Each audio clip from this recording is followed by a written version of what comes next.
visto quando passare sei, ma nadando sono se baila hi, baila ha, baila ho, baila ha ha. Eh ben, on va parler de ce mec-là. Bonjour et bienvenue dans le récap. Un petit mot avant de commencer parce que l'heure est grave. Le média pourrait bien disparaître dans les semaines à venir. Pour nous sauver, nous avons besoin de 10 000 donateurs mensuels avant le 30 juillet. Alors pour 2027 et en vue des échéances à venir, aidez-nous à continuer à vous informer. Permettez au premier média télé indé de France d'exister. Pour ça, rendez-vous sur cap-sur10k.lemediatv.fr. Et nous sommes le mercredi 27 mai. Et aujourd'hui, on prend des nouvelles de Jean Messia, l'influenceur d'extrême droite, qui a son rond de serviette sur à peu près tous les plateaux de Bolloré. Alors oui, je sais, dit comme ça vous aide pas beaucoup, parce qu'ils sont nombreux. Mais vous savez, lui, c'est le chien de Zemmour, là, toujours en costume 3 pièces. Ossam Botros Messia, de son vrai nom. Le grand remplacement n'est pas une théorie. Les gens vous disent la théorie du grand remplacement, c'est pas une théorie, c'est une réalité. Je veux dire, quand moi j'ai eu la chance de voir Londres quand j'étais haut comme 3 pommes dans les années 70, et j'ai su retourner à Londres pas plus tard qu'il y a 2 mois avec Éric Zemmour, c'est plus la même ville. La ville a changé de visage. Comment est-ce qu'on peut expliquer aux gens que quand vous avez des centaines de milliers d'immigrés qui arrivent et qu'on leur dit restez tel que vous êtes dans une ville qui au départ était européenne, comme par quel miracle cette ville va rester ce qu'elle est. Nier le grand remplacement relève presque de la psychiatrie aujourd'hui. Quand on regarde, si vous voulez, le profil des craqueurs, etc., il est évident que c'est le résultat direct d'une politique migratoire non maîtrisée. Voilà, c'est tout. Jean Messia, est-ce que pour vous, Liliane Mouziane fait partie du peuple français dont vous parlez ? Bah, on dirait pas. Elle fait administrativement partie du peuple français, mais pas identitairement, oui, c'est clair. Mais ça, c'est dû à une folle politique. C'est dû à une folle politique de naturalisation qui a distribué. Donc il y a plusieurs types de Français. Qui a distribué la nationalité française. Qui a distribué la nationalité. Oui, pourquoi ? Parce qu'on a disloqué la carte nationale de l'identité. Aujourd'hui, depuis des années, on naturalise des gens qui parfois ne parlent même pas français. Et figurez-vous qu'il est encore dans la sauce, et encore avec une histoire de cagnotte. Parce que c'est un peu son truc, Messia, pour faire de la récupération politique et se rendre intéressant, évidemment, autant que faire se peut, on s'entend. Et il ouvre des cagnottes en ligne. Voilà, c'est lui, par exemple, qui a récolté plus d'1,6 million d'euros pour le policier qui a tué Naël en 2023. Flairant le bon filon, il avait remis ça quelques mois plus tard pour lui-même cette fois, clamant qu'il était ruiné, suite notamment à la décision de l'Arcom de comptabiliser son temps de parole comme parole politique, ce qui avait mécaniquement réduit ses revenus chez Bolloré, disait-il du moins. Et puis rebelote au printemps 2024 en lançant une collecte après l'attaque du convoi pénitentiaire de Mohamed Amra, dit Lamouche, au péage d'Incarville. Souvenez-vous, 2 agents pénitentiaires avaient perdu la vie. Et c'est justement cette cagnotte-là qui nous intéresse aujourd'hui. Alors, voyant que l'affaire prenait de l'ampleur et suscitait des réactions nombreuses, notamment au sein de l'opinion politique, Jean Messia, il a mis en ligne la cagnotte rapidement avec le message suivant. Face à ce terrible drame qui a endeuillé la France entière, j'ai décidé de lancer cette cagnotte pour nos héros afin que les Français puissent exprimer leur solidarité et leur reconnaissance pour ces héros qui ont incarné la République jusqu'au sacrifice suprême. À ces grands hommes, la patrie doit être reconnaissante. Et il termine tout son laïus avec la mention suivante.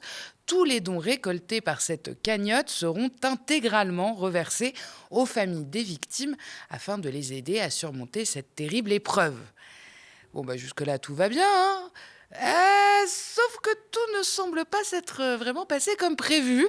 2 ans plus tard, aucune des 2 familles de victimes n'a reçu le moindre centime sur les plus de 40 000 € récoltés. Une plainte a même été déposée par l'une des veuves le 21 mai dernier auprès du tribunal judiciaire de Paris pour abus de confiance à l'encontre justement de Jean Messia. L'avocat de la veuve lésée a pourtant tenté d'éviter de porter l'affaire en justice.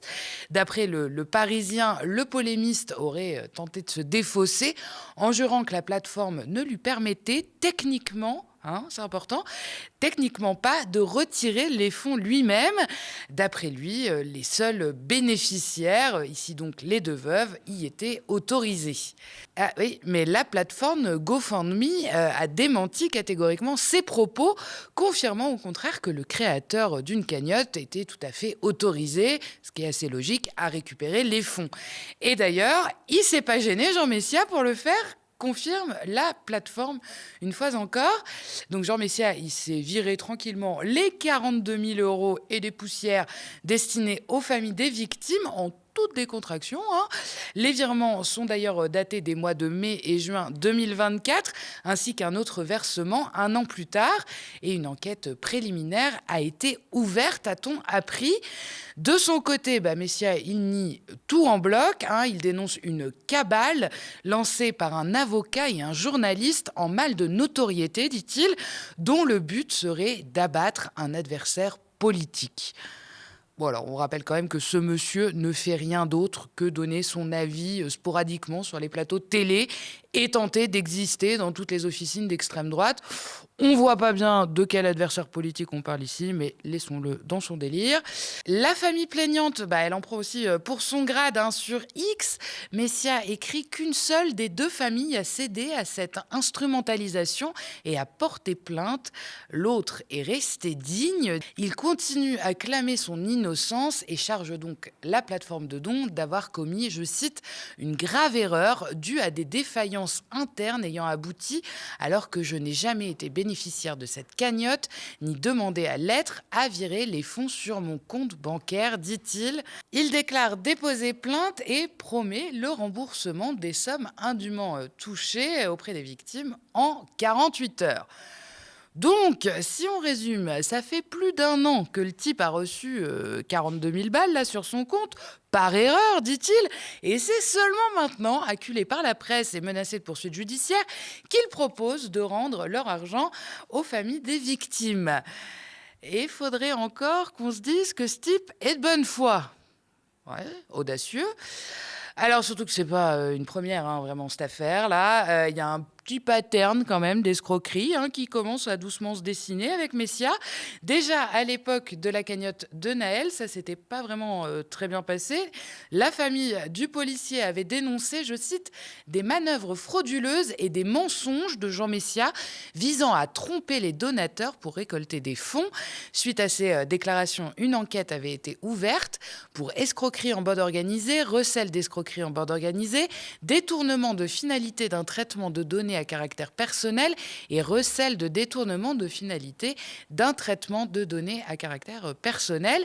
Au bout du compte, cette plainte, elle a été classée sans suite au motif qu'aucune infraction n'apparaissait suffisamment caractérisée, avait précisé le ministère public. Alors ça fait longtemps que Jean Messia il a ses petites histoires de pognon, on l'a dit, qui lui collent au mocassin à gland. Dès la campagne de 2017, la présidentielle, qu'il passe dans l'entourage de Marine Le Pen pour la rondelette somme de 12 000 € mensuels tout de même, des petites irrégularités ont été repérées, notamment par nos confrères de Mediapart. À l'époque, il est en disponibilité du ministère de la Défense, et donc, en toute logique, il ne doit pas percevoir de salaire puisqu'il ne travaille pas. Sauf qu'entre 2017 et 2022, le fonctionnaire continue de percevoir 6 000 € mensuels de son ministère, sans compter évidemment les petites primes annuelles pour un poste dont ce dernier n'a pas communiqué le contenu. Bon, résultat, la Commission nationale des comptes de campagne refuse de rembourser l'ERN pour les frais engagés dans le cadre de la rémunération de ce conseiller spécial de la candidate et souligne au passage que Messia a tranquillement facturé ses services avec une entreprise qu'il a fermée depuis plus de 2 ans avant la campagne. Décidément, c'est toujours ceux qui passent leur temps à voir des délinquants partout qui s'encombrent le moins avec les règles et les lois. Puis on a aussi le droit à des petites histoires de dettes ici et là, laissées entre amis, ou encore à une affaire de plagiat. À nouveau au RN, Messia a encore copieusement facturé ses services de conseil, cette fois lors de la campagne européenne de 2018. En l'occurrence, c'était pour des notes et autres gesticulations en tout genre. Facturé tout de même 16 000 €, alors qu'il les aurait plagiés. Voilà, c'est d'ailleurs là-dessus que s'est conclue la relation entre Jean Messia et le Rassemblement national. Mais c'est pas grave, il a rebondi, il est parti chez Zemmour et Reconquête depuis 2022. Et puis côté justice, il n'y a pas que les cagnottes qui lui causent des ennuis. Ses idées nauséabondes aussi, évidemment.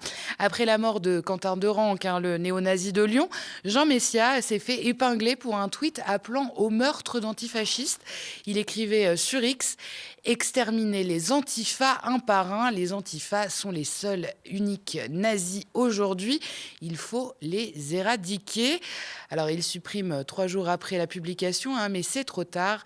Le député socialiste Éric Bothorel a déjà fait un signalement à la procureure de Paris.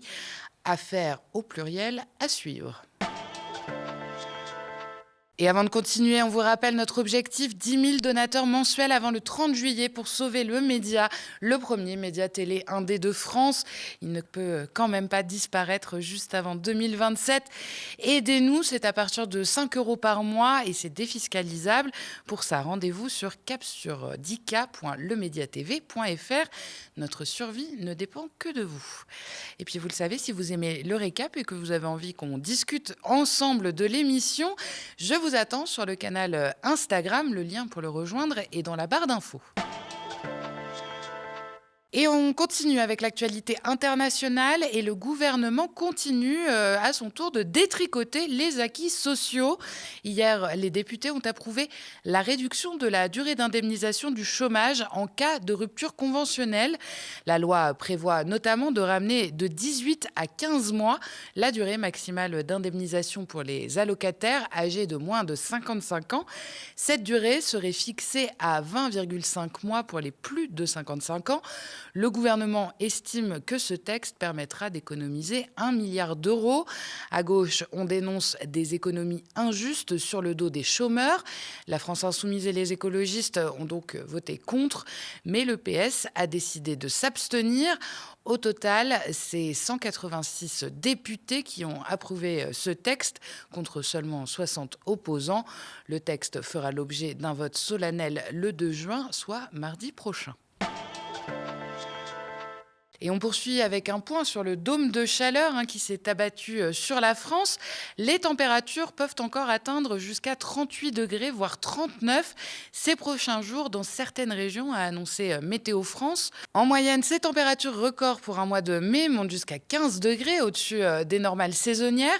Si le phénomène du dôme de chaleur a toujours existé, il risque en revanche d'être de plus en plus extrême dans les prochaines années, du fait évidemment du réchauffement climatique. Du côté du gouvernement, on ne s'en inquiète pas. On n'est pas dans l'urgence, a affirmé la ministre de la Santé avant de poursuivre. Les vagues de chaleur, on les connaît, ce n'est pas nouveau. Pas de fermeture de classe, ni de report d'épreuves du bac pro prévu, par exemple. Le Premier ministre Sébastien Lecornu doit présider demain, jeudi 28 mai, une réunion interministérielle sur la canicule pour faire le point sur la préparation des services de l'État. En réponse à ce rendez-vous, la chef des écologistes, Marine Tourdelier, souligne le degré d'impréparation du gouvernement.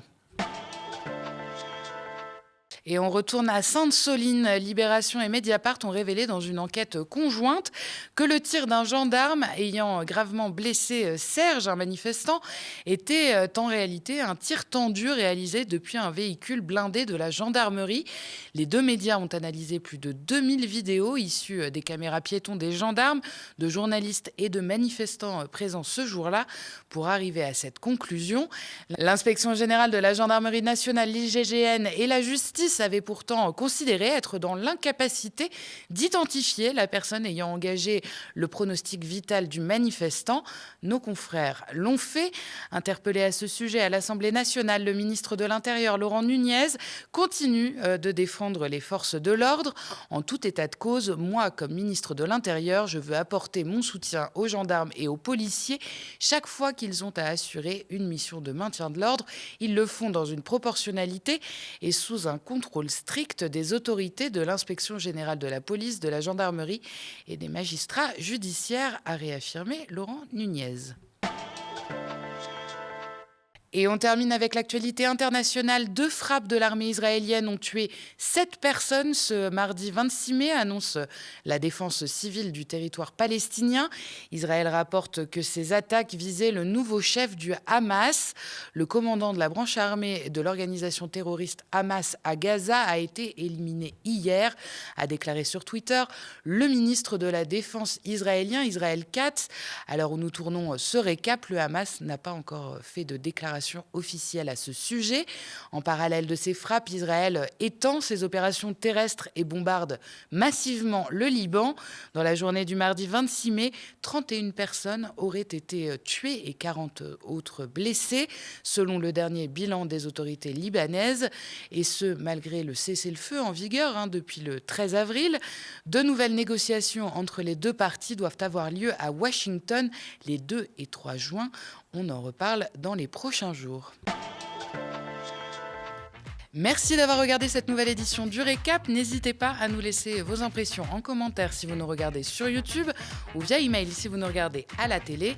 Et puis vous le savez, pour nous aider, rendez-vous sur capsurdika.lemediatv.fr pour devenir un de nos 10 000 donateurs mensuels et sauver notre chaîne avant le 31 juillet. Nous vous remercions sincèrement. Très bonne soirée sur le média.